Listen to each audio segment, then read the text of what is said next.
The real reason the Roman Empire collapsed, it wasn't barbarians. For centuries, the Roman Empire appeared invincible. It was not just large, it was overwhelming. At its height, Rome controlled territory stretching from the deserts of Egypt to the forests of Britain, from the Atlantic coast of Spain to the rivers of Mesopotamia. Its armies were unmatched, its roads and cities were engineering marvels, and its administrative system allowed a single government to rule over millions of people across 3 continents. To those living within its borders, Rome felt eternal. It was difficult to imagine a world where Roman law did not apply, where Roman soldiers did not patrol the roads, or where Roman authority could ever truly collapse. And yet, today, Rome exists only as a memory preserved in ruins, books, and legends. So what happened? Did the empire fall because it encountered an enemy it could not defeat? Was it destroyed from within by corruption and civil war? Or did it simply grow too large to sustain itself? The truth is more complex than any single explanation. Rome did not fall in one dramatic moment. It unraveled slowly over centuries through a chain of decisions, crises, and unintended consequences. To understand why the empire collapsed, we must go back to its origins, long before emperors ruled from marble palaces, to a time when Rome was not an empire at all. In its early history, Rome was a republic. Power was divided between elected officials, popular assemblies, and the Senate. This system had replaced an earlier monarchy, which Romans viewed as dangerous and corrupt. For generations, the republic worked, imperfectly but effectively. However, as Rome expanded through conquest, the balance of power began to shift. Military success created immensely wealthy generals, and loyalty slowly moved away from the state and toward individual commanders. Over time, many Romans began to believe that the Republic was too divided, too slow, and too weak to manage an empire that spanned half the known world. In this atmosphere of uncertainty, one man rose above all others: Julius Caesar.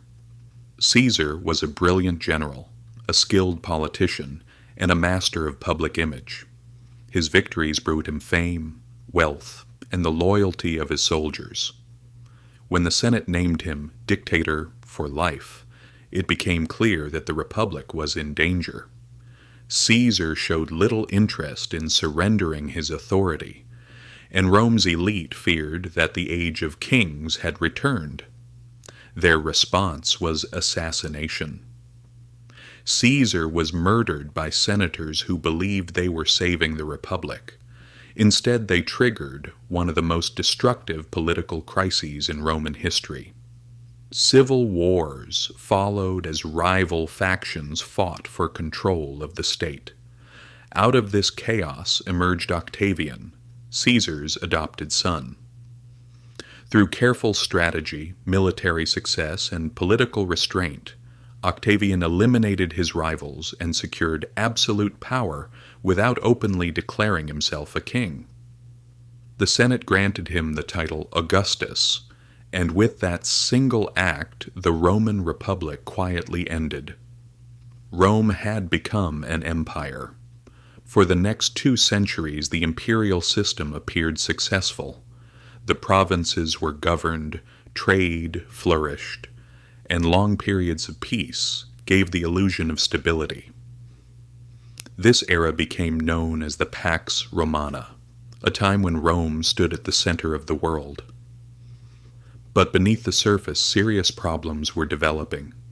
The empire was vast, communication was slow, and local officials often ruled as they pleased. Loyalty to Rome depended increasingly on military strength and economic stability, both of which were fragile. During the 1st century, a new religious movement began to spread through the empire. Christianity challenged Rome's traditional beliefs and refused to acknowledge the divine authority of the emperor. Although early Christians were a small minority, the empire struggled to suppress them. Ideas proved harder to destroy than armies.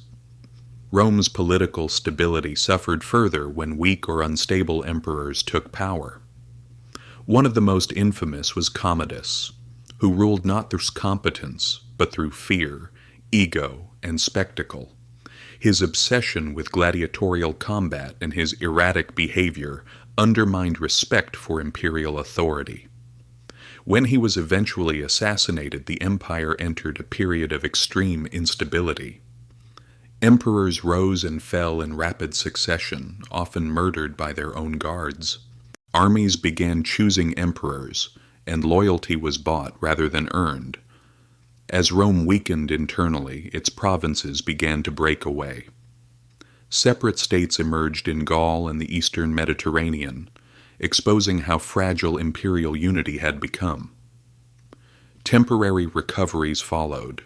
Strong leaders like Aurelian and Diocletian restored order through military force and administrative reform. Constantine later reshaped the empire entirely by embracing Christianity, tying Rome's future to a new religious identity. For a moment it seemed that the empire had survived its worst trials, but new pressures were already forming beyond Rome's borders. In the late 4th century, the arrival of the Huns triggered massive migrations across Europe. Germanic tribes, pushed from their lands, sought refuge within Roman territory. Instead of integrating them effectively, Roman officials exploited and mistreated them. What began as a refugee crisis turned into rebellion. The Roman army, once disciplined and loyal, was now stretched thin, increasingly dependent on mercenaries and plagued by corruption. In 395, the empire was permanently divided between East and West. The eastern half would survive for centuries, but the Western Empire entered a slow decline. Invasions, economic collapse, political chaos, and military weakness steadily eroded Roman control. Cities emptied, borders vanished, and authority faded. Finally, in 476, a Germanic king deposed the last Western emperor, a teenage boy with no real power. The Western Roman Empire ceased to exist. Yet Rome itself did not disappear. Its laws, language, culture, and institutions endured, carried forward by the Church and later European kingdoms. The empire fell, not because of a single enemy or event, but because it failed to adapt to a changing world. Rome was not destroyed in a moment. It simply became something else,